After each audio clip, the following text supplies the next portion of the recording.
This sounds incredibly interesting. Your thoughts on Elder Scrolls? I know you're a huge Skyrim fan, but he said you talked about Warhammer, but what about Elder Scrolls?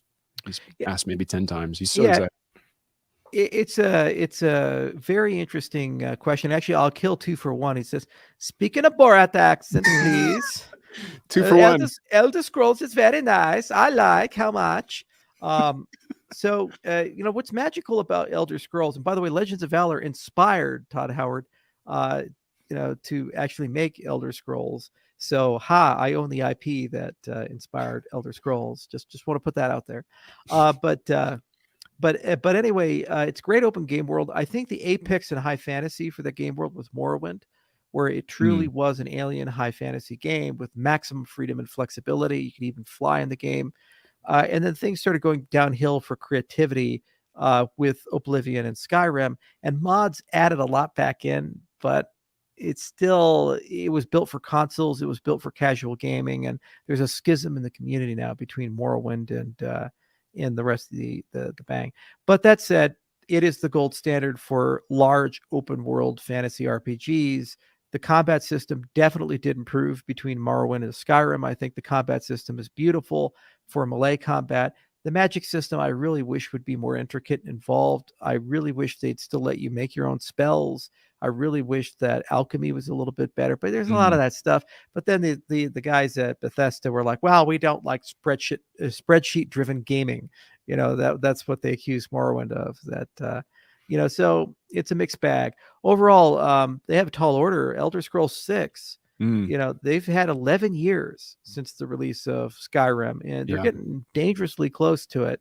And it's real hard because every time you do a game like that, everybody's disappointed in some way.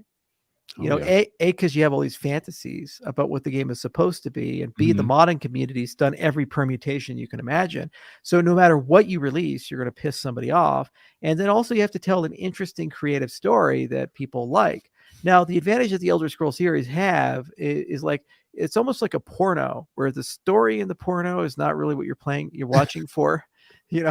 Some people they're weird people. But Elder Scrolls is like that, where you're actually playing for the open world experience, the side quest, the ability to explore, the ability to mod. Yeah, there's some dragon thing here. You got to save the world, and you're the Dovahkiin, all that. Whatever. Okay, whatever. Pizza delivery. It's like, help, I'm stuck at the washing machine. It's like, okay. It's like, all right, whatever. That's not what I'm here for. So Elder Scrolls has always been a little bit like that. So I unlike Diablo, I give Elder Scrolls a pass. Diablo had a master class in Diablo 1 and 2 storytelling. Right. The whole Marius and that whole arc, they find him in the asylum. He's following the lone wanderer. He gets to the gates of hell. He chickens out. He's responsible for Baal. All of that was just so well done. And there was a great tone. There's great voice acting. And it was so engaging and just unlike anything you've ever seen.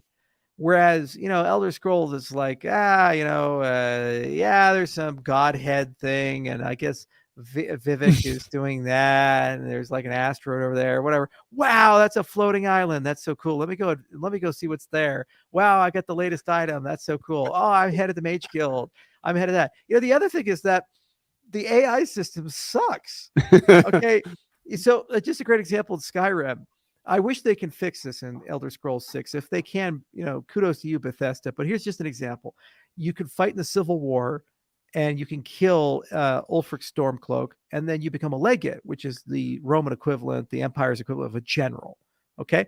So if you're an enlisted soldier, just a conscript, and you see a general, you're just like, holy shit, a general's coming, right? You walk by as a legate, and the soldier's just like, you say, stand along, citizen, and they treat you exactly like you're a normal person. It's like, come on. The reaction system makes no sense at all. Plus, you don't have any political power, like you're a powerful legate. So why don't the Jarls treat you a little differently? Because there's too many permutations. Yeah. So it's impossible to figure all that out. But these were always my problems. It was like a wax museum. And it didn't come out as perfect. But Lex Friedman and I, we've had this debate because his favorite game is Skyrim. He loves it. He interviewed Todd, and he was like, blink twice if Elder Scrolls 6 is coming out soon. He was he was really into it. So I hope they do produce a really good sequel and the plot goes. I just would love to go after Altmiri Dominion and crush those guys because they suck. There's a really good question here from Cool Guy 610. He says, "Hey JJ, question for Charles. I'm a new grad front-end web developer at a Fortune 500 company. How do I ensure that I stay relevant in the coming Web3 world? Thanks."